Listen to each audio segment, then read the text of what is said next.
They didn't change the information age once. They changed it twice. First with a search engine built in a garage, then with Alphabet's moonshots rewriting the future of human life. This is the true story of Larry Page. Chapter 1. Born Curious.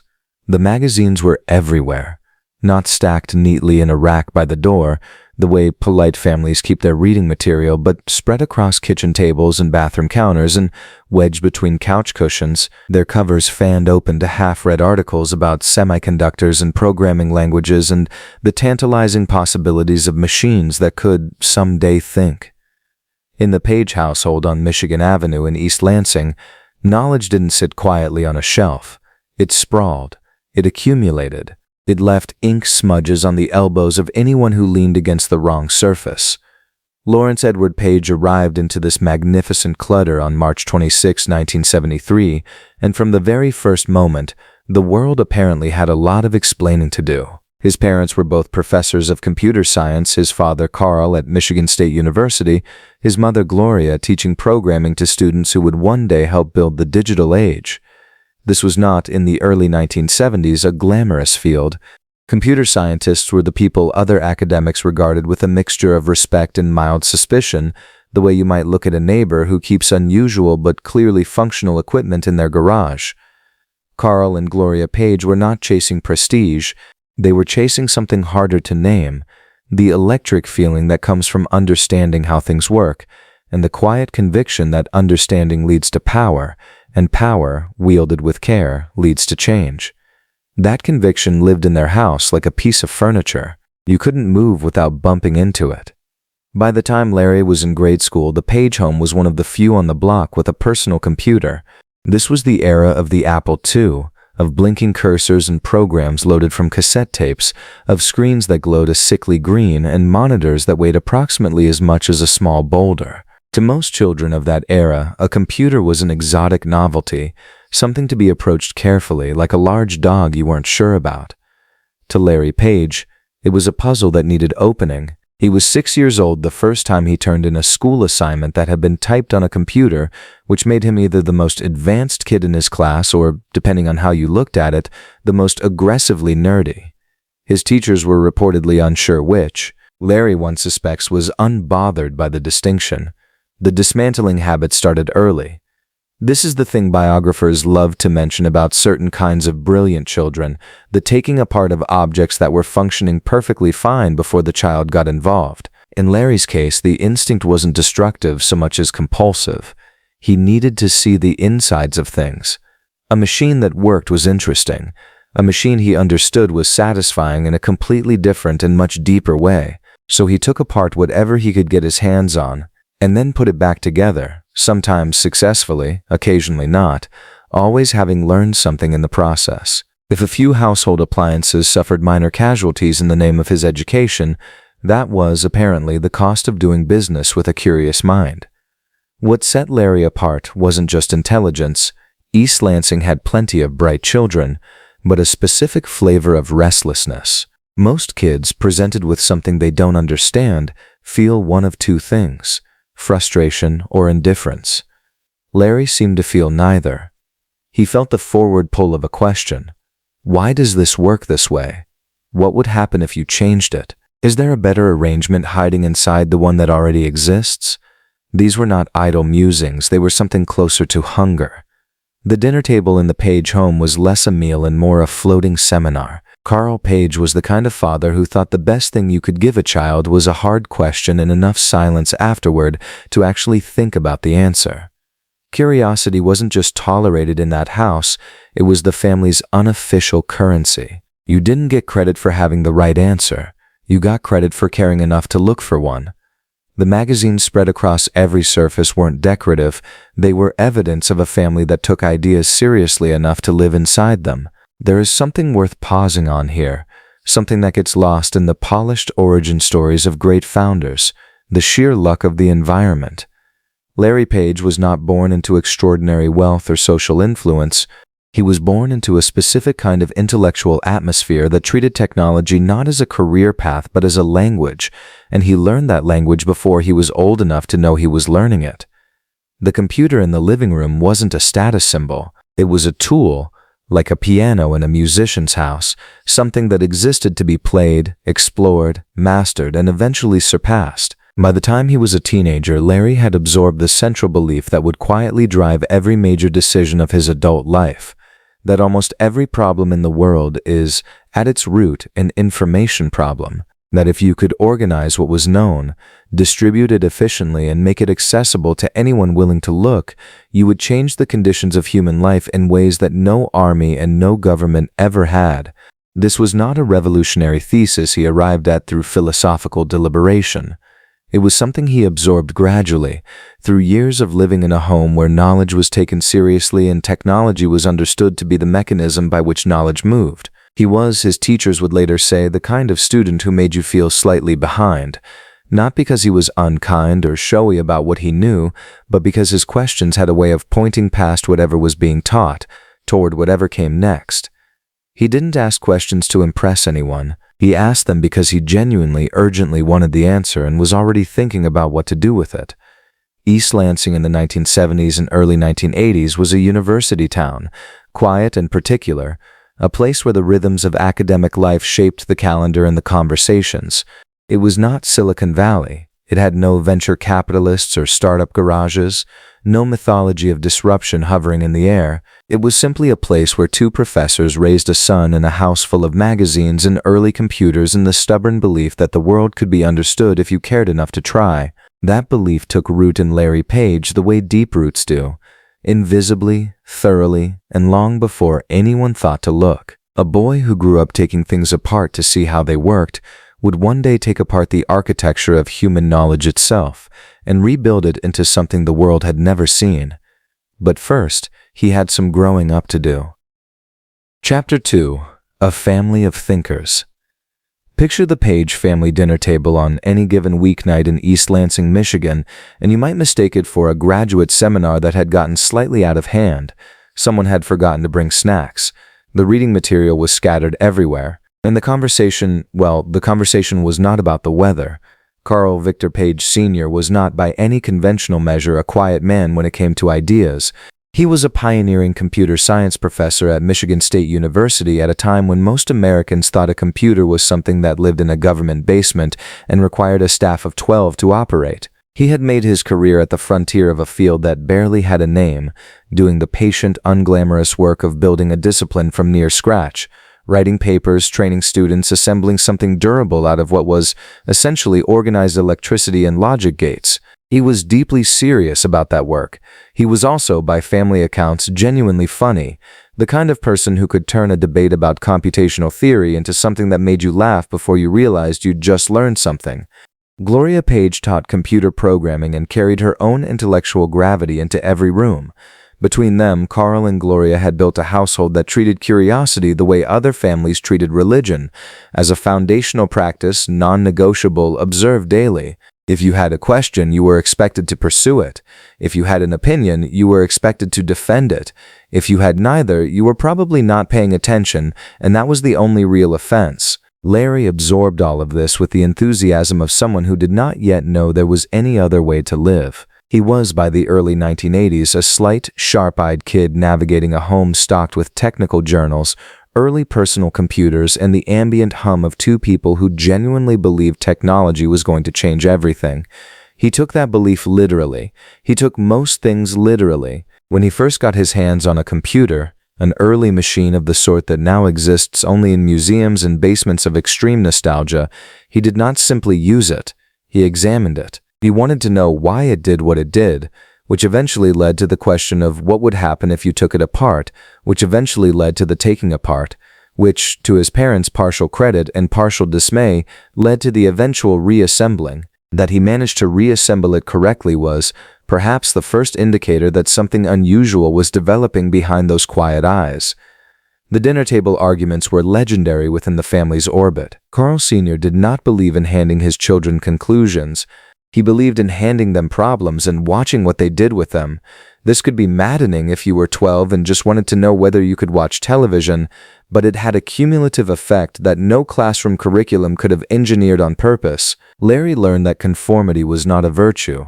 He learned that the person in the room who asks the uncomfortable question is often the most valuable person in the room, even if nobody thanks them immediately. He learned that being wrong was survivable, but being intellectually lazy was a kind of small death. These were not lessons delivered via lecture. They were absorbed the way children absorb language, through immersion, repetition, and the particular stubbornness of a mind that has decided this is simply how the world works. Carl Sr. died in 1991 when Larry was 12 years old. Pneumonia complications, the mundane, terrible vocabulary of medical reality. He was not old. He had not finished everything he wanted to build. There is no clean way to write about losing a parent at 12. It does not happen on schedule. It does not leave space for the child to be ready or philosophical or graceful. It simply happens, and the child is left standing in the rearranged world, trying to locate the floor. For Larry, who had grown up in a household where the future was an urgent, generous place full of things worth building, the loss introduced a new and unwelcome variable, the possibility that time could simply end without warning before the work was done. He did not talk about this publicly with great frequency. He was not, as an adult, the kind of person who narrated his own wounds for the benefit of an audience, but the shape of what came after, the relentlessness, the refusal to settle for incremental progress, the deep impatience with anything that felt slow or small or cautious, bears the unmistakable signature of someone who had learned early that urgency is not a personality flaw. It is a rational response to a finite amount of time. Gloria held things together with a steadiness that deserved its own chapter in any honest account of the Page family. She continued teaching. She continued showing up. She made sure that the household, which had always been structured around the idea that thinking hard and building something real were the most important things a person could do, did not lose its gravitational center. In some ways, the loss of Carl made those values sharper rather than softer. The urgency became more explicit. If you had a gift, you used it. If you had an idea, you pursued it. Waiting for the right moment was a luxury the family now understood to be somewhat theoretical. Larry went back to school. He went back to his machines. He kept taking things apart and reassembling them, kept asking the uncomfortable questions, kept carrying the double inheritance of a father who had built things at the frontier of the possible and a mother who had turned technical knowledge into something teachable and lasting.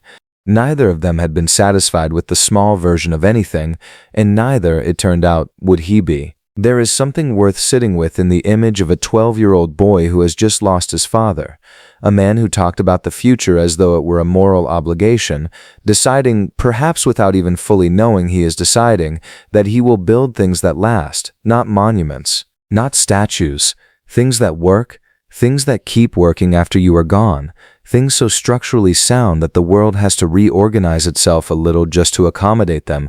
Carl Victor Page Sr. did not live to see what his son built, but the house he filled with ideas, the table where every question was worth asking, the quiet insistence that intelligence was something you used and not merely something you had, all of it traveled forward, compressed and sharpened by grief into something that would eventually become very hard to stop.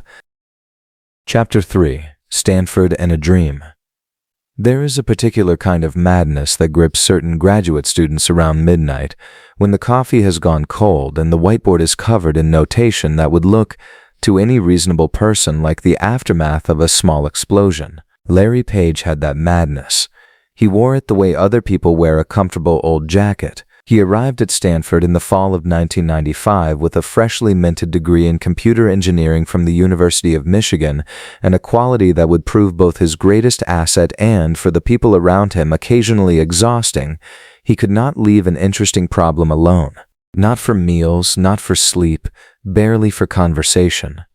If something was strange and measurable and enormous, Larry wanted to put his hands around it and squeeze until it made sense. The World Wide Web in 1995 was all three of those things. It had exploded into existence with the ungainly energy of something nobody had fully planned. Websites were multiplying faster than anyone could count. Pages linked to other pages, which linked to still more pages, in a sprawling, tangled, gloriously uncharted topology that reminded Larry of something. The more he stared at it, the more he kept coming back to a comparison that most people would have found both nerdy and slightly unhinged: academic citation networks. In academic publishing, the weight of a paper is judged in part by how many other papers reference it. A study cited by dozens of respected researchers carries more implied credibility than one that sits in silence. Larry began to wonder, with the quiet intensity of a man who has just spotted a loose thread on a very expensive sweater, whether the same logic applied to the internet. What if the links between web pages weren't just navigation tools? What if they were votes? What if the architecture of the web itself was a hidden library of human judgment waiting to be decoded? Most people confronting that question would have written it in a notebook and gone to bed. Larry decided to download the entire internet. To be fair, he did not think he would literally download all of it, at least not at first. He framed it to himself as a project of mathematical analysis. He would map the link structure of the web, trace how pages connected and pointed and referenced each other, and build something from that data. He called it the Backrub project because it analyzed backlinks, the links pointing back to any given page. The name was, by his own eventual acknowledgement, not his finest moment in branding. But the idea underneath it was extraordinary. He set up crawlers, small automated programs that moved through websites and recorded every link they encountered, like an obsessive librarian cataloging not just books but every footnote in every book and every reference those footnotes contained. The crawlers ran and kept running. The data accumulated in enormous, ungainly heaps across Stanford's servers. The university's network administrators began to notice that a disproportionate share of their bandwidth was being consumed by one graduate student's research project, and their feelings about this were not entirely warm. Larry noticed their feelings and kept going anyway. His faculty advisor, a reasonable and accomplished academic who had seen ambitious students before and survived them, sat Larry down at some point and gently raised the possibility that perhaps this project was somewhat beyond the scope of a manageable dissertation. The web was too big, too chaotic, too fast-moving. By the time you mapped one corner of it, another corner had sprouted 300 new pages. It was, his advisor suggested with the diplomatic delicacy of someone who has to work with this person for several more years, perhaps a touch too vast. Larry heard this. He considered it. He went back to his crawlers. This was not stubbornness for its own sake, though stubbornness was certainly present. It was something closer to a deep structural conviction, the same one that had him taking apart computers as a small boy in East Lansing, that if a thing is real and large and important, then the correct response to its size is not retreat but a bigger bucket. The web wasn't too big to understand. It was exactly the right size for a problem worth solving. The fact that it seemed impossible was, if anything, a point in its favor. There is something both admirable and privately exhausting about being the person in the room who refuses to accept that a thing cannot be done. The people around Larry at Stanford would have recognized this. He asked enormous questions without apparent anxiety about whether the answers existed. He moved through the world with the unnerving confidence of someone who has already decided the obstacle is a formality. But there were also quieter moments. Late nights where the math didn't resolve cleanly, hours when the data was messy and the model incomplete and the vision of what this thing could become felt very far from what it currently was, which was a graduate student's bedroom experiment eating Stanford's servers alive. He didn't write much about those moments. People who are built to push forward tend not to linger in the places where pushing felt hard. But the difficulty was there. Building something genuinely new always costs more than the blueprint suggests. What kept him going beyond temperament and beyond stubbornness was the sense that the insight was real. Not just clever, not just academically interesting, but true. The web really did carry implicit information about value and relevance in the structure of its links. He could see it in the data. Every time the math aligned and the model pointed towards something coherent, there it was, signal in the noise. The internet was telling you, if you listened correctly, which pages mattered. By 1996, the Backrub project was producing results that Larry was genuinely excited about, which is a significant understatement for someone whose version of excitement tends to look, from the outside, like focused quiet. The rankings the algorithm produced were noticeably better than anything existing search tools were delivering. You typed a query and got something actually useful, a concept that sounds obvious now and was, at the time, startlingly novel. Stanford's hallways were full of brilliant people working on hard problems. Larry had always been one of them. But something was beginning to separate itself from the ambient hum of PhD program ambition, something with a different kind of gravity. A fellow student named Sergey Brin had started looking at the backrub data with him, and in that collaboration a second mind was meeting the idea and finding it just as irresistible. What had begun as one restless student refusing to accept that a problem was too large had quietly, stubbornly, and with considerable damage to Stanford's network bandwidth begun its transformation into something the world would eventually need a new vocabulary to describe. Chapter 4. Sergey and the Spark. The tour was supposed to last an hour. Sergey Brin had given it dozens of times. The obligatory walk-around that Stanford assigned to second-year PhD students, a way of helping nervous newcomers find the computer science building, the good coffee, the shortcuts across the quad. It was a courtesy gig, essentially, and Sergey had a talent for filling silence with opinions.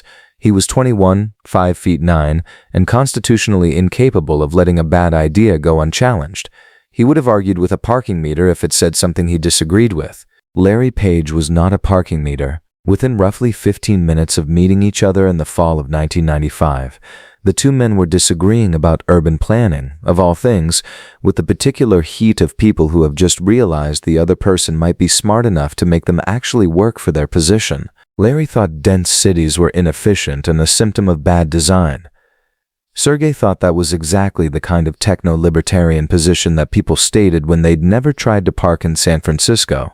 Neither one backed down. Neither one really wanted to. The tour dissolved into a 2-hour argument that wandered off the campus map entirely, into the grassy margins of conversation where the most interesting thinking tends to happen.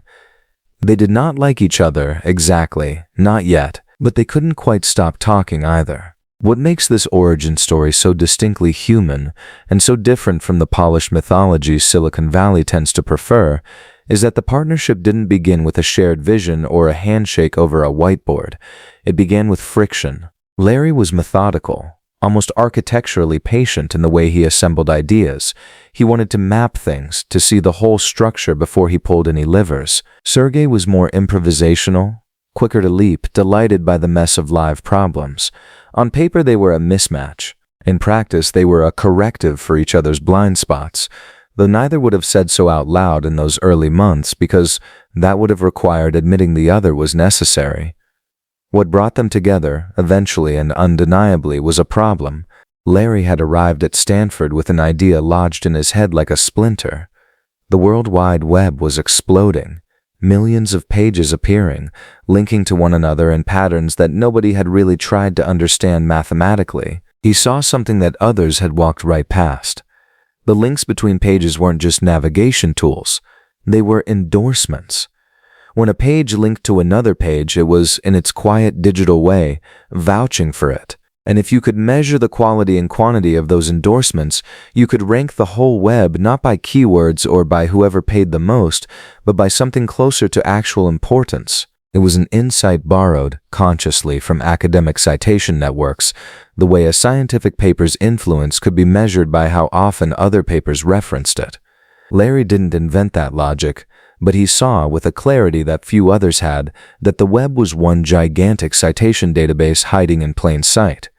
The question was whether you could actually crawl the thing, parse it, and build a ranking system out of the chaos. His advisor, when presented with the scope of the project, suggested with the politely veiled alarm of a man watching someone attempt to lasso a freight train that perhaps Larry might consider a more tractable topic for his dissertation. Larry heard this feedback, processed it genuinely, and then continued doing exactly what he had planned to do. He called the project Backrub, because it analyzed the backlinks pointing to any given web page, and the name was exactly as awkward as it sounds. He started crawling the web from Stanford's servers, a process that required more and more computing power, more memory, more disk space, more improvised hardware assembled from scrounged parts and maxed out university resources. The thing kept growing because the web kept growing, and Larry kept following it. Sergey, by this point orbiting the same problem from a data mining angle, was the obvious collaborator, Not because they'd suddenly grown fond of each other, but because the project demanded exactly the statistical horsepower that Sergey happened to carry around like spare change. The arguments continued. They just became arguments about something that mattered enormously to both of them, which is a different thing entirely from arguing about cities. Together they refined the algorithm. Sergey brought the mathematical rigor to weigh the links. Not all endorsements were equal, and a link from a highly trusted page should carry more authority than a link from a page nobody read. They built a scoring system, iterative and self-referential, that could sort through the chaos of the web and surface with startling reliability, the pages that actually answered what you were looking for. They called it PageRank, a name that worked on two levels. It ranked pages, and it bore the name of the man who had first conceived of it. Larry never publicly made much of that coincidence. He didn't need to. There was something quietly radical about what they were building. Though in the mid-1990s, in a graduate student office surrounded by salvaged servers and empty ramen containers, it was hard to see it as anything other than a very ambitious research project. The dominant search engines of the era, Alta Vista, Excite, Yahoo, mostly matched keywords. They found pages that contained your words. They did not meaningfully distinguish between a page that contained your words and was useless and a page that contained your words and was exactly what you needed. That distinction, which now seems so obvious as to feel prehistoric to ignore, was what Backrub solved. Two graduate students, one the son of a Michigan State computer science professor, the other the son of a Soviet mathematician who had brought his family to America with almost nothing, had built in increments between arguments and late-night debugging sessions and the general beautiful chaos of early 20s intellectual obsession, something that would eventually answer questions for billions of people. They were outsiders in the sense that both had grown up in households where America was not taken for granted, where education was understood as load-bearing, where the urgency to make something of your mind was not motivational rhetoric but lived arithmetic. Neither of them fully knew in those Stanford offices what they had, or maybe they did and were simply too busy arguing about how to make it better to stop and appreciate it. The search engine that would eventually carry all of this into the world didn't have a name yet. The algorithm running at its heart was called PageRank. The project was still called Backrub. The garage was still years away. But the spark had been struck, and both of them felt it, even if they would never quite agree on who had started the argument. Chapter 5. Google is Born. The check arrived before the bank account did. That sentence alone should tell you everything about how Google started. Not with a careful plan, not with a polished pitch deck printed on heavy stock, but with a breathless scramble that somehow worked anyway. Andy Bechtolsheim, co-founder of Sun Microsystems and a man who had seen enough Silicon Valley hustle to recognize the real thing, listened to Larry and Sergey explain their search algorithm one morning in the late summer of 1998 and decided he'd heard enough. He had somewhere else to be. So he pulled out his checkbook and wrote a check for $100,000 to Google Inc., a company that did not yet legally exist, handed it over, and left. Larry and Sergey stood there holding a six-figure check made out to a corporation they hadn't incorporated yet. They couldn't deposit it. They couldn't cash it. They could only stare at it like it was an artifact from an alternate future that had somehow slipped through time. They incorporated Google Inc. in September 1998. They finally had somewhere to put the money. The name itself was a kind of declaration. Google is the mathematical term for 1, followed by 100 zeros, a number so staggeringly large it barely qualifies as a number at all, existing mostly as a way of gesturing at the concept of incomprehensible scale. Larry and Sergey misspelled it, whether by accident or design depending on who you ask, and the misspelling stuck. There is something fitting about that origin story, an enormous idea, slightly imperfect in execution, absolutely unforgettable. They weren't naming a search engine, they were naming an ambition. The mission they chose for their company was to organize all of the world's information and make it universally accessible and useful. Not some of it, not most of it, all of it. The audacity of that phrase in 1998, when the internet was still largely a collection of poorly organized personal pages and broken links, bordered on comedy. But Larry and Sergey were not joking. They had never been joking. Their first office was a garage in Menlo Park belonging to Susan Wojcicki, who rented it to them for $1,700 a month. The garage had a washing machine that Larry and Sergey used regularly, because grad students don't stop needing clean clothes just because they're changing the world. There was a ping pong table. There were servers packed in everywhere, drawing so much electricity that the circuits occasionally groaned under the load. The place had the organized chaos of a very smart person's brain, things everywhere, none of it accidental, all of it pointing somewhere. The early Google team was tiny.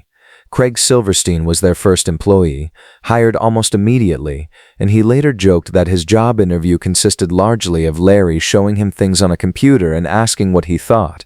Larry was not a conventionally smooth interviewer. He was precise, probing, and not especially interested in whether the interaction felt comfortable. He wanted to know if you could think, not if you could perform thinking. There's a difference, and Larry always knew which one he was looking at. What grew out of that garage in those first months was, by any ordinary measure, absurd. Search queries were climbing into the hundreds of thousands per day. Word was spreading among the kind of early internet users who cared deeply about such things, researchers, developers, academics, journalists, that there was something different happening over at Google.com. Other search engines of the era worked by counting keywords. If you typed Jaguar, they gave you pages that mentioned Jaguar a lot, which meant you got a chaotic mess of car advertisements, animal facts, and whatever else happened to be keyword stuffed enough to rise to the top. Google understood context. It understood authority. It understood that a page linked to by many credible sources was almost certainly more valuable than a page that simply mentioned your search term 17 times. The technology world began paying attention in the way that Silicon Valley pays attention, slowly, then all at once, then with the vaguely offended energy of people who wished they'd thought of it first. For Larry, there was no triumphant pause to absorb what was happening. He operated with a kind of relentless forward momentum that occasionally mystified the people around him, who wondered whether he ever sat still long enough to appreciate the scale of what they were building. The answer probably was no, not out of ingratitude, but out of the deeply ingrained belief that the next problem was always more interesting than the last accomplishment. He had inherited that urgency honestly. He did not believe in waiting. But there were quieter moments. There was a weight to leaving Stanford, to formally stepping away from the PhD program that had given them the time and the resources to develop the ideas that made Google possible. Stanford had been generous to them in ways that went beyond tuition and library access. The university's culture of intellectual risk-taking had given them permission to pursue something that most reasonable people would have called too large, too complicated, and too uncertain to bother with. Leaving it behind was not a casual decision, even if history has since framed it as an inevitable one. They intended, loosely, to return someday.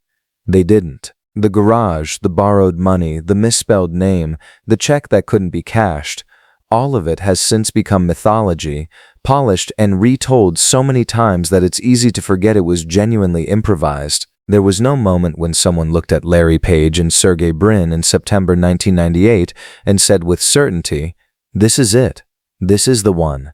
The future arrives wrapped in ambiguity, and you only recognize it clearly in retrospect, when the dust has settled and the scale becomes visible. What was visible then, in that garage, with servers humming and the washing machine occasionally lurching through a spin cycle in the background, was two young men who believed so completely in what they were building that doubt barely got a foothold. They had set out to organize all of the world's information, the whole incomprehensible Google of it, and they were improbably actually doing it. They never looked back because there was simply no time, and because the thing in front of them was so much larger and stranger and more extraordinary than anything behind them.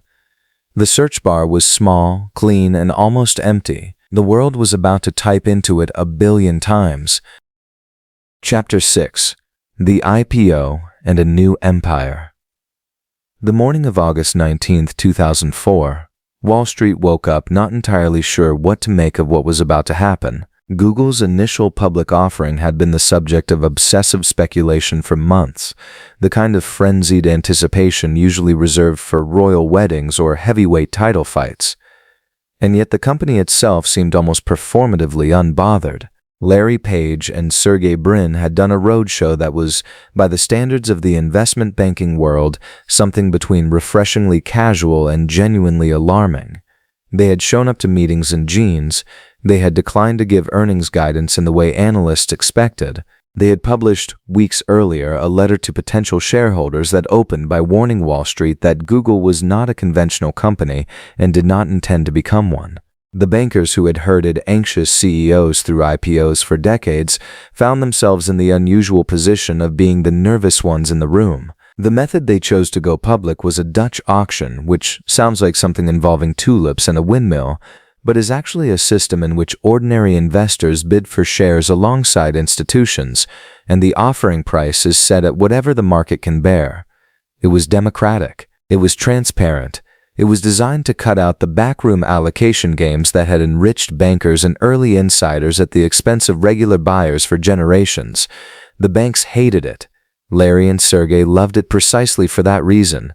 There were hiccups. A Playboy interview the two had given months earlier had to be disclosed in a regulatory filing because it technically qualified as a material communication during the quiet period before the IPO, not the kind of footnote corporate lawyers typically enjoy writing. The original target price had to be lowered after demand came in softer than expected. For a few uncomfortable days, the narrative threatened to flip from triumphant to troubled, but when trading opened, the price climbed. By the end of the day, Google had raised $1.65 billion. The stock had priced at $85 per share. Larry and Sergey were, on paper, billionaires, both of them not yet in their mid-30s, suddenly among the wealthiest people on the planet. It is worth pausing on that number for a moment, not because wealth is the point of the story, but because of what it unlocked. The question was never really whether Larry Page wanted to be rich. The question was what a person who had spent years thinking at the scale of all human knowledge might do when handed essentially unlimited fuel. The IPO was not a destination. It was a match dropped into a room that had been filling with gas for years. The expansion that followed was bewildering in its breadth. Gmail launched in April 2004, just months before the IPO, and immediately broke conventions. A full gigabyte of storage at a time when competitors were offering a few megabytes, as if Larry had looked at the state of email and decided the entire premise was too timid. Google Maps arrived in 2005 and quietly rewired how human beings understood physical space. Within a few years, the idea of getting lost in a city, genuinely, helplessly lost, the way people used to fumble with accordion-folded paper maps while cursing in parking lots, was becoming a quaint historical artifact. The map of the world had been moved inside your pocket. In 2006, Google acquired YouTube for $1.65 billion in stock, a deal that struck many observers as either visionary or reckless, depending on the week. YouTube was young, chaotic, and hemorrhaging money. It was also where an entire generation was beginning to live its media life. Larry understood something that the entertainment industry would spend years refusing to accept. The future of video was not passive, scheduled, and broadcast. It was participatory, searchable, and endless. The acquisition looked expensive right up until the moment it looked obvious. Then came Android. Google acquired the mobile operating system startup in 2005, back when most people still thought of phones as devices for making calls. What followed was one of the more consequential bets in the history of technology. As smartphones began their steep climb into ubiquity, Android became the platform that ran beneath billions of them. Not the glamorous visible surface, but the invisible substrate. The quiet foundation upon which an entire civilization of apps and connections was built. Larry had a recurring instinct for infrastructure, for owning the layer beneath the layer that everyone else was focused on. From the outside, this period looked like a company firing on all cylinders, acquiring, launching, growing. From the inside, it was also a company managing the particular vertigo that comes from realizing you've outgrown your original idea of yourself. Google had started as a search engine. It was now becoming something harder to name, a utility, a platform, an operating system for human curiosity itself. The leadership challenges that came with that scale were real and sometimes bruising. Keeping the culture of a scrappy PhD project alive inside a corporation with thousands of employees and billions in revenue was not a problem that PageRank could solve. Larry, characteristically, tried to solve it structurally. He pushed relentlessly against bureaucratic accumulation, against the tendency of large organizations to add meetings and approval layers until the original energy calcifies into procedure. He wanted engineers to be able to move, to break things, to feel that the company still had the metabolism of the garage it had come from, even as the garage had become impossible to locate inside the tower. Whether he always succeeded is complicated, but the drive was genuine and it was consistent. The man who had once refused to give up on a research project his own advisor thought was too big never quite lost the conviction that the appropriate response to a large problem was a larger ambition. What emerged from the years following the IPO was something the world hadn't had before. A single company that knew with startling intimacy where you were, what you were searching for, what you wanted to watch, how to get you across a city, and what language your email was written in. It was extraordinary and a little strange, and its strangeness was something society was only beginning to reckon with. Larry's empire was not made of steel or oil or land. It was made of information and the elegant mathematics of how information connects to itself. The garage was long gone. What replaced it was something that touched nearly every human being on Earth, and a CEO who still thought at bottom like the graduate student who had once looked at the entire World Wide Web and decided the appropriate response was to map all of it. Chapter 7. CEO Again. There is a specific kind of tension that fills a room when someone walks back into a job they created, and everyone in the building knows it. April 2011. Larry Page returned to the CEO chair at Google, the one he had vacated a decade earlier to make room for Eric Schmidt, the seasoned executive the board believed the company needed to grow up properly. The arrangement had worked. Google had become enormous, serious, profitable, and, if Larry was being honest with himself, a little slow, a little cautious, a little bit too comfortable with what it already was.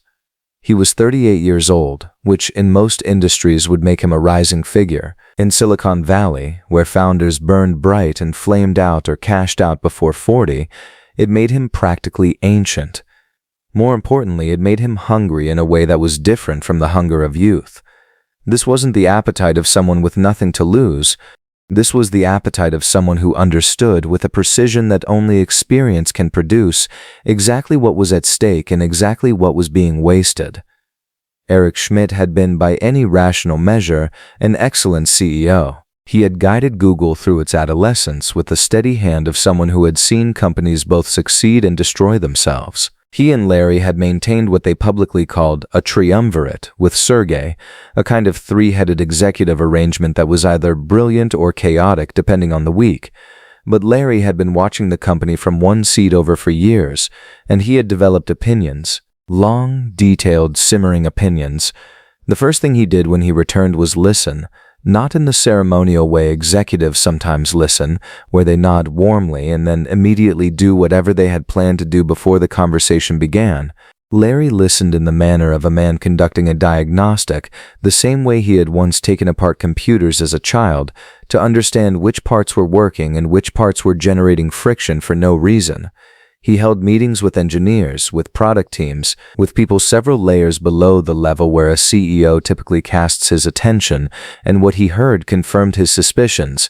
Google had become a place where decisions moved slowly, where too many people had veto power over too many things, and where the instinct to take a genuine swing at something transformative had been gently bureaucratized into retreat.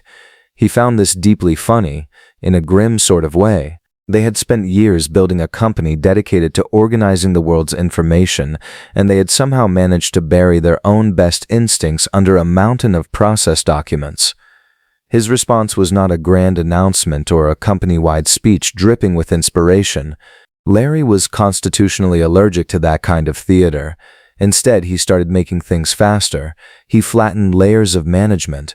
He pushed decision-making closer to the people actually building things. He killed committees that existed primarily to slow down committees.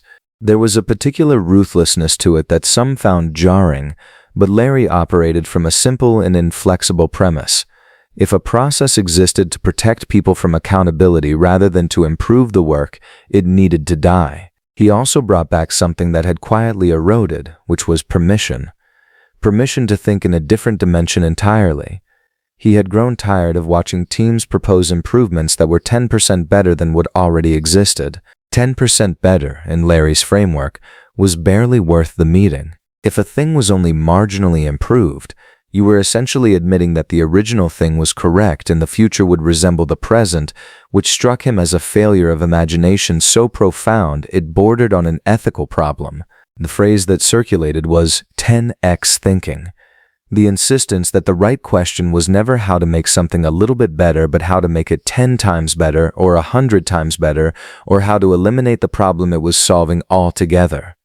This was not new to Larry. It was, in some ways, the most native mode of his thinking, but saying it out loud repeatedly as a policy sent a signal through the organization that the rules of engagement had changed. Some people loved this. Engineers who had felt constrained by incrementalism found that the oxygen in the room had suddenly increased. Others were less certain. There is a comfort in being told to do reasonable things, and Larry was not particularly interested in reasonable things. He wanted impossible things that turned out to be possible once someone was audacious enough to commit to them. Underneath all of this, though, there was something quieter at work. Larry had, by his own later admission, been struggling for years with a condition affecting his vocal cords that had progressively weakened his voice.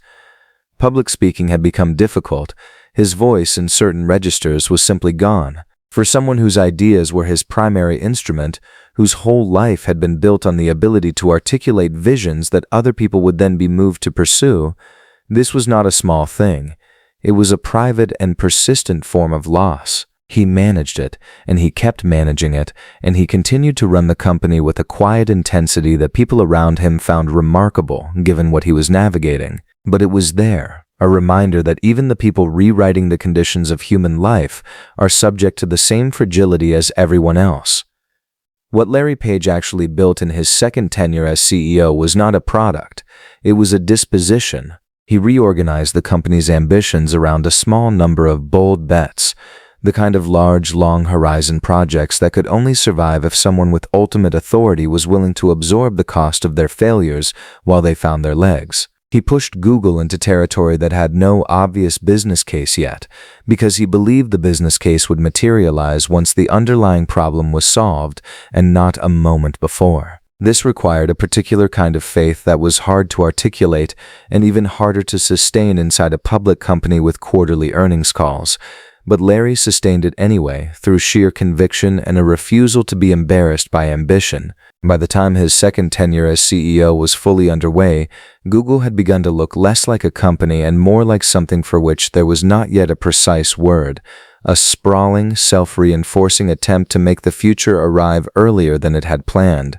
It touched the way people navigated cities, communicated with each other, stored memory, built software, and understood the world. Civilizational infrastructure was the phrase people reached for because nothing smaller fit. Larry had always believed that technology, applied with enough rigor and enough courage, could solve almost any problem. His second run as CEO was not a comeback, it was a proof of concept. Chapter 8: Alphabet and the Moonshots. Imagine receiving a memo that, in effect, says, "The company you built is now a subsidiary of the company you are building." That is roughly what Larry Page did to Google in August 2015, and the sheer audacity of it deserves a moment of quiet appreciation before any explanation begins. The announcement came on a Monday, tucked inside a blog post written in the dry, almost apologetic style of someone who has just casually rearranged the furniture of the global economy. Alphabet Inc. would be the new parent company. Google would continue to exist, search and all, but it would now sit inside a larger structure alongside a set of other ventures so wildly ambitious that grouping them under a single corporate banner felt less like an org chart decision and more like a philosophical statement. Larry Page, who had spent years steering a company whose search box had become as reflexive to human behavior as breathing, had decided the real problem with Google was that it was not weird enough, not big enough, not strange enough in its ambitions. He wanted room to be stranger. The logic, once you accepted that it was logic, was actually quite elegant. Google had become enormous and consequential and profitable in ways that created a particular kind of institutional gravity. Quarterly earnings reports, analyst calls, the gentle but relentless pressure to justify every dollar against a measurable return. That pressure is fine, even useful, if you are running a search engine. It is the enemy of science. It is the enemy of the kind of long, slow, expensive, probably going to fail 17 times work that might one day extend human lifespan, or teach a car to drive itself, or beam internet service from a balloon floating in the stratosphere above a village in Kenya that has never seen a fiber optic cable. Larry wanted to do all of those things. Alphabet was the container he built to hold them. Waymo, the self-driving car project that had begun life inside Google's famous X Lab, was now free to be its own entity. A company whose entire premise was that human beings are simply too unreliable to be trusted behind the wheel, and that software could do better. The hubris embedded in that sentence is almost funny until you consider that roughly 1.35 million people die in road accidents every year, at which point the hubris starts to look more like moral urgency. Verily, spun out to pursue life sciences, was asking questions that no corporation with a fiduciary duty to its shareholders would ordinarily dare to ask. What causes aging? Can we actually stop it? Can a contact lens measure blood sugar? Can data, gathered at scale, teach us what health even means? DeepMind, the London-based artificial intelligence company Google had acquired in 2014, was already doing things with neural networks that made even veteran computer scientists sit down slowly and stare at the ceiling for a while. And Loon. Loon was the one that made people laugh, or cry depending on their disposition. The premise was solar-powered balloons, floating in the stratosphere, providing internet access to the parts of the world that infrastructure had forgotten. It sounds like the kind of idea that gets written on a whiteboard at 2 in the morning and erased with mild embarrassment by the time the coffee is ready. But there were real engineers building real balloons, and real people in places like Puerto Rico after Hurricane Maria who briefly received internet service via those balloons when every other option had failed. Sometimes the ridiculous thing turns out to be the necessary thing. What is easy to miss inside all the corporate language and the press release cadence is how personal this restructuring actually was for Larry Page. He was 42 years old in 2015. He had spent the better part of 20 years building something he genuinely believed in, but the building had grown so large that the original beliefs, the fundamental, almost childlike conviction that technology should take on the biggest possible problems, had started to disappear inside the machinery required to maintain the thing. Alphabet was, in some ways, his attempt to get back to the beginning, to recreate at corporate scale the feeling of sitting in a garage with Sergey and asking the most unreasonable question they could think of. There is something quietly vulnerable about a person who, at the height of their power and success, looks at what they have built and says, "This is not quite right yet." That is not ingratitude. That is a particular kind of honesty, and it takes a particular kind of courage to act on it when the thing you have built is worth hundreds of billions of dollars and employed tens of thousands of people. As CEO of Alphabet, Larry's days changed in texture. He was no longer managing the search algorithm or approving the next version of Gmail. He was thinking at a different altitude entirely, overseeing leaders of individual companies, asking the questions that only someone operating at 10,000 feet could ask. What is the real problem we are trying to solve? Are we being ambitious enough? Are we thinking in decades or quarters? He pushed relentlessly against the instinct to settle, the corporate tendency toward the incremental that can calcify even the most innovative organization if it runs long enough without someone standing at the front insisting on the impossible. His voice, which had been weakening for years due to a rare condition affecting his vocal cords, made the role increasingly physical. Public speeches were difficult. Extended conversations were taxing in ways that would not be visible to an observer, but were very real to him. He compensated by writing more, meeting in smaller groups, communicating with the particular precision that comes when you know you cannot afford to waste words. There is an argument, which he never made publicly but which his behavior suggested, that constraints clarify, that knowing what you cannot do focuses the energy on what you can. Longevity science fascinated him in ways that went beyond the abstract. Calico, the life extension company Alphabet launched in partnership with biotech veteran Art Levinson, was not a casual investment. It was a serious, well-funded attempt to understand aging at a biological level and, if possible, interrupt it. Larry Page, who had lost his father young and had grown up with an acute awareness of time's limits, was now directing resources toward the question of whether those limits were fixed or merely assumed.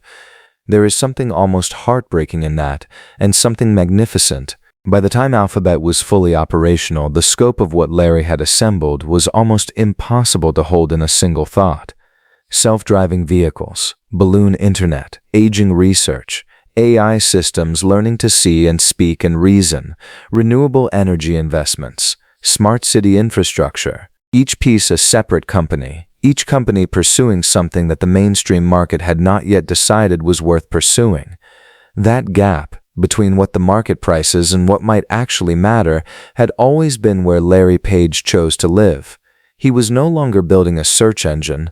He was betting at enormous scale and with extraordinary seriousness that the most important problems humanity faced were also the most solvable ones, if only someone was willing to be patient, rigorous, and just unhinged enough to try. Chapter 9. Stepping Back.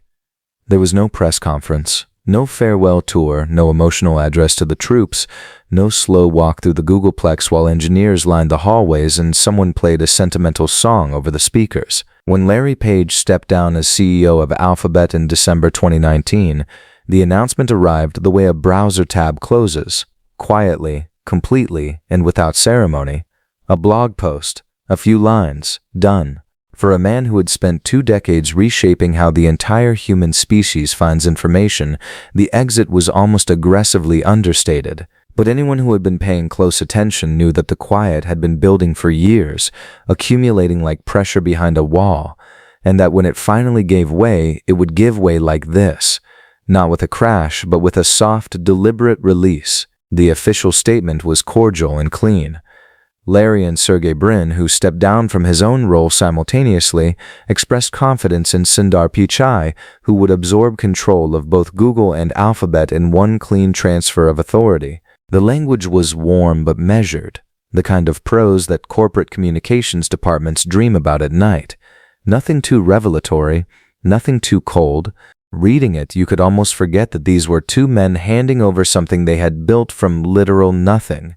From a dorm room obsession, from a mathematical hunch about hyperlinks and human attention. What the statement didn't say, what no official document could fully capture, was the physical reality that had quietly been reshaping Larry's life for years before that December morning. Sometime around 2013, he had disclosed something personal and startling.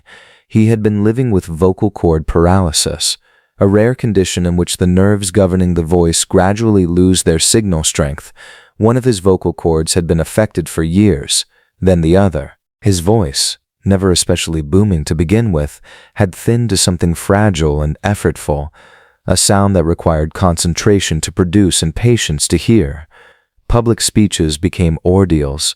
Earnings calls, once navigated with relative ease, became exercises in careful economy. Say what must be said, nothing more. The man who had tried to organize all the world's information was running low on the most basic currency of human connection, the ability to speak freely in a room. There is something quietly devastating about that particular affliction for someone like Larry Page.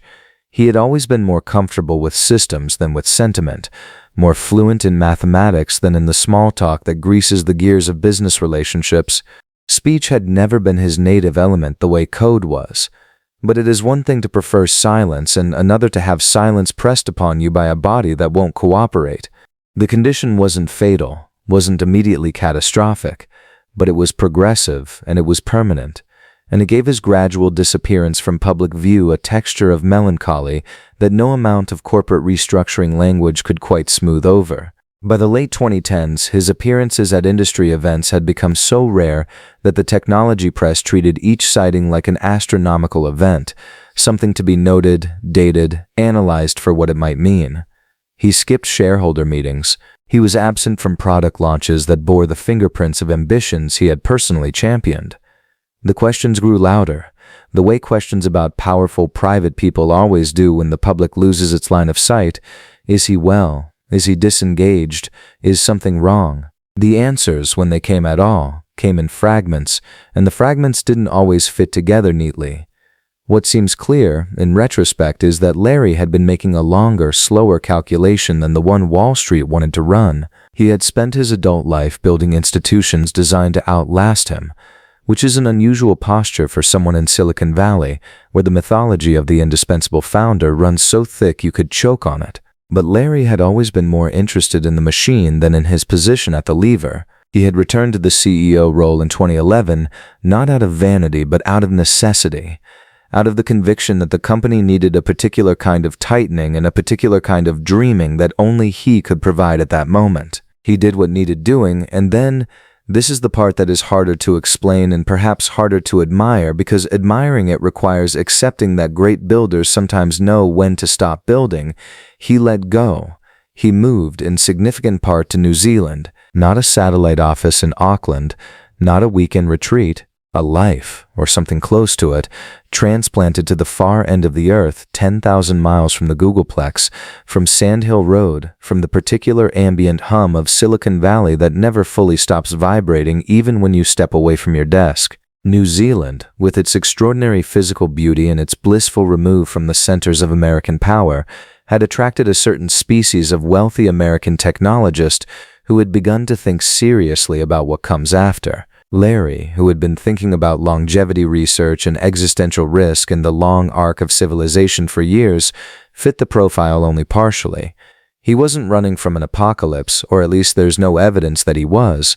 He seemed, more simply, to want the space that proximity to a global empire makes almost impossible to find. The irony is rich enough to spread on toast. The man who built the world's most powerful tool for collapsing distance, who made it possible to find anything, know anything, reach anyone within seconds, chose, at the height of his wealth and influence, to put as much physical distance as he could between himself and the world that tool had created. He had spent 20 years making the world smaller.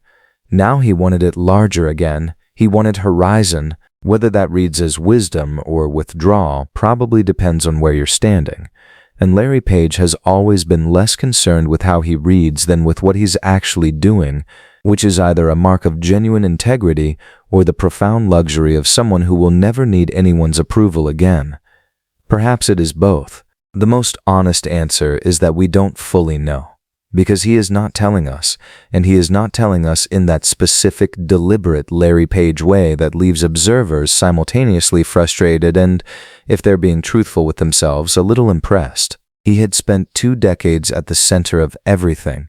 He had mapped the web, named a search algorithm after himself without anyone finding it arrogant because the math was simply too good to argue with, taken a company from a garage to a civilization-scale infrastructure, and then structured a holding company vast enough to chase immortality and autonomous vehicles and internet access for the unconnected world, all under one elegant corporate umbrella. And then, on a December morning in 2019, he handed it to someone else, closed the tab, and stepped into the quiet he had apparently been moving toward for a very long time. Chapter 10. Legacy of Infinite Curiosity. Think about the last time you searched for something online, not a life-changing query, something trivial. The name of that actor, the capital of Uzbekistan, whether it's safe to eat cheese that's been left out for 4 hours. You typed a few words, pressed enter, and the answer appeared in under a second, as if the entire accumulated knowledge of human civilization had been quietly waiting for you to ask. You probably didn't pause. You just read the answer and moved on with your day. That invisibility is the truest measure of Larry Page's legacy. The greatest technologies don't feel like technologies after a while. They feel like air. Nobody marvels at plumbing. Nobody stops in the middle of flipping a light switch to contemplate the audacity of electricity, and almost nobody, in the middle of settling a dinner table argument about who played bass for Fleetwood Mac, stops to think about the former PhD student from East Lansing, Michigan, who spent years obsessing over the mathematical geometry of hyperlinks so that the answer would arrive before the food got cold. The invisibility isn't a failure of recognition, it's the highest form of success there is. Google now processes more than 8 billion searches every single day. 8 billion.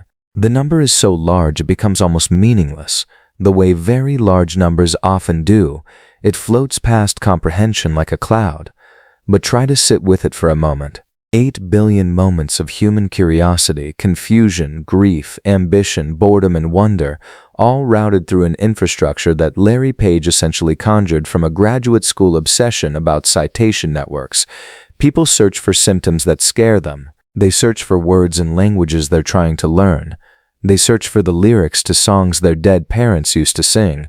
The engine handles all of it with the same quiet, impartial competence, and it does not discriminate between the profound and the absurd, because Larry never thought it should have to. Android, the mobile operating system that grew from one of his more aggressive bets, now runs on roughly 3 billion active devices worldwide. That means billions of people who have never heard Larry Page's name are carrying the fingerprints of his thinking in their pockets, using it to call their children, navigate unfamiliar cities, run small businesses, and watch videos of dogs doing things dogs should not be able to do. The reach is planetary in the most literal sense, and yet Larry, who spent the years after stepping down from Alphabet, quietly relocated to New Zealand, far from the keynote stages and earnings calls, seems to have been entirely fine with not being famous for any of it. There is something genuinely funny about that, in a way that reveals something true about the man. Silicon Valley has never had a shortage of people who want to be seen building the future, who wear their world historical ambitions on their sleeves and cultivate a public persona with the same rigor they apply to product roadmaps. Larry was never quite that. He was awkward at press events. His voice, already damaged by the rare nerve condition that would progressively steal its strength over the years, never boomed with the practiced confidence of a TED stage regular. He preferred to think in long-time horizons and found the theater of corporate celebrity a little beside the point. What he cared about was the problem, the actual specific hard problem. Getting him to talk about himself was reportedly like trying to get him to settle for a 10% improvement when a tenfold one seemed achievable. And yet the emotional texture of his legacy, the part that doesn't fit neatly into annual reports, is worth holding. He lost his father young, at an age when the world reveals itself as genuinely precarious and time stops feeling unlimited. That loss, quiet and formative, seems to have installed something in him that never quite switched off. A low hum of urgency, a sense that delay is a kind of waste, that the gap between what exists and what is possible is not a philosophical abstraction, but a personal affront. The moonshots were not ego projects. They were the work of someone who had been shown, early, that you do not get to wait. That belief that technology, held with enough rigor and aimed with enough imagination, can close the distance between human suffering and human flourishing, is perhaps the most consequential thing he ever built, and you cannot find it in a product release. It lives in the culture he created and then released into the wild. Engineers who worked under him and went on to found their own companies carried it. Researchers at DeepMind, developing AI systems that now predict protein structures that had stumped biologists for decades, were working inside an institution Larry helped build and protect. The Waymo cars moving through city streets and self-driving test programs are descendants of a bet he made when almost everyone thought the idea was charming nonsense. None of this is to say the legacy is without shadow. Google accumulated power at a scale that regulators in multiple countries now argue constitutes something dangerous. Advertising systems that fund the whole enterprise have been credibly accused of enabling manipulation, surveillance, and the quiet erosion of privacy. Questions about whether any single company should be trusted with this much of the world's information infrastructure are not paranoid questions. They are reasonable ones, and history is still deciding how to answer them.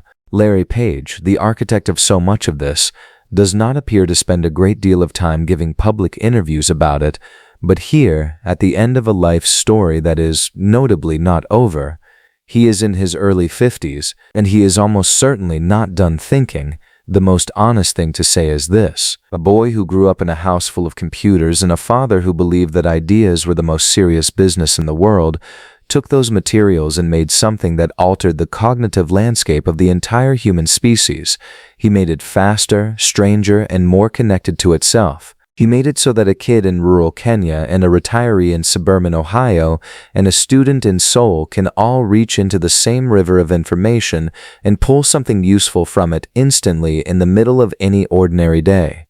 He didn't do it gracefully in every instance. He didn't do it without accumulating critics, contradictions, and complications. But he did it with a quality of mind that was, by every honest account, genuinely rare. The kind that looks at a vast, tangled, chaotic system and sees not mess but structure, not impossibility but a math problem worth solving. The algorithm he wrote in a Stanford dorm room is still running. The world it shaped keeps going. And somewhere, probably a child who has never heard his name is taking apart a machine to see how it works, following a path Larry Page made a little clearer simply by walking it first. Big names, real lives, hard truths. Subscribe now. The next story drops soon, and you won't want to miss it.